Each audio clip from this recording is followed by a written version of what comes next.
नमस्कार, DS4 मराठी न्यूजमध्ये आपलं स्वागत आहे। येवल्यात भारतीय जनता पार्टी युवा मोर्चाच्या वतीनं आयोजित युवा संवाद जागर यात्रा कार्यक्रम अत्यंत उत्साहात संपन्न झाला। या कार्यक्रमाला प्रमुख अतिथी म्हणून भाजप युवा मोर्चाचे प्रदेशाध्यक्ष माननीय कृष्णराज महाडिक साहेब उपस्थित होते।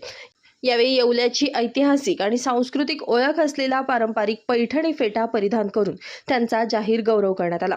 या बहुमानाचा सत्कार भाजप युवा मोर्चाचे जिल्हाध्यक्ष आणि नगरसेवक समीर समदडिया यांच्या शुभ हस्ते करण्यात आला। या संवाद यात्रेच्या माध्यमातून तरुणांशी संवाद साधत आगामी काळातील संघटनात्मक बांधणीवर सविस्तर चर्चा करण्यात आली। या कार्यक्रमाचं मुख्य वैशिष्ट्य म्हणजे देशाच्या लोकशाही रक्षणासाठी आणीबाणीच्या काळात प्रखर लढा देणाऱ्या ज्येष्ठ कार्यकर्त्यांचा यावेळी विशेष सन्मान करण्यात आला। या प्रसंगी नाशिक जिल्हा आणि येवला परिसरातील भाजप युवा मोर्चाचे अनेक पदाधिकारी, कार्यकर्ते आणि तरुण मोठ्या संख्येने उपस्थित होते। DS4 मराठी न्यूजसाठी दीपक सोनवणे, येवला।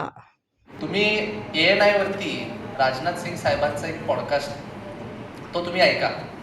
त्या पॉडकास्टमध्ये राजनाथ सिंग साहेबांनी सांगितले की त्यांना जेलमध्ये घातलं गेलं होतं। त्यांच्या घरातले काही कुटुंबातले व्यक्ती ते जेलमध्ये असताना वारले तरी सुद्धा त्यांना जेलमधनं बाहेर जाऊन दिलं नाही।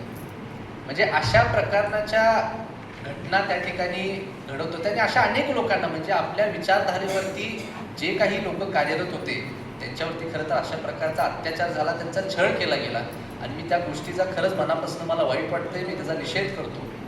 परंतु ह्या गोष्टींमधनं मला वाटतंय आपल्या ह्या सर्व लोकांनी अनेक गोष्टी शिकल्या।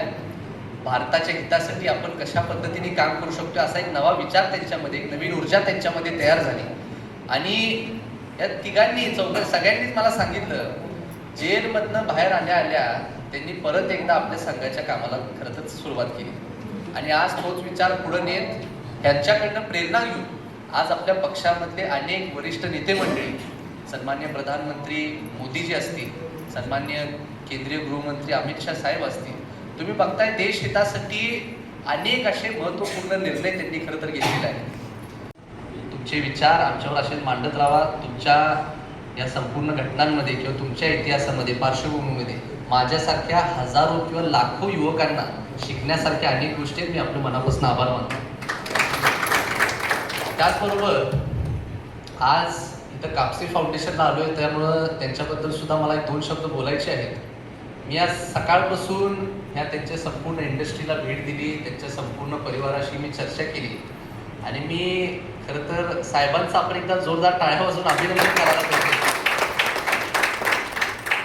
माझ्याकडे खरंच त्यांच्याबद्दल बोलण्यासाठी शब्द नाही आहेत। त्यांनी मगाशी एक अत्यंत असं महत्त्वपूर्ण वाक्य वापरलं। त्यांनी मला सांगितलं की मी असतील, माझे भाऊ असतील, आमचं शिक्षण फार कमी झाले म्हणले आणि नापास झालो म्हणून उद्योगाकडे वळलो असं त्यांनी मला सांगितलं। आजचे चॅलेंजेस असेच आहेत की युवक तुम्हाला म्हणते की आज रोजगाराची काही समस्या आपल्यासमोर येतात। पुढचे 2-3 दिवस आता संपूर्ण ह्या दौऱ्याची रचना केलेलीच आहे, परंतु आजचा हा कार्यक्रम सगळ्यात अनोखा आहे आणि मी तुमच्या सर्वांच्या प्रति कृतज्ञता व्यक्त करतो की तुम्ही इतका चांगला विचार करून ह्या सर्व लोकांचा सन्मान केलात।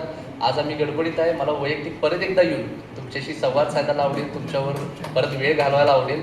आपण सर्वांनी इथंच बोलवून इतका चांगला कार्यक्रम केलात।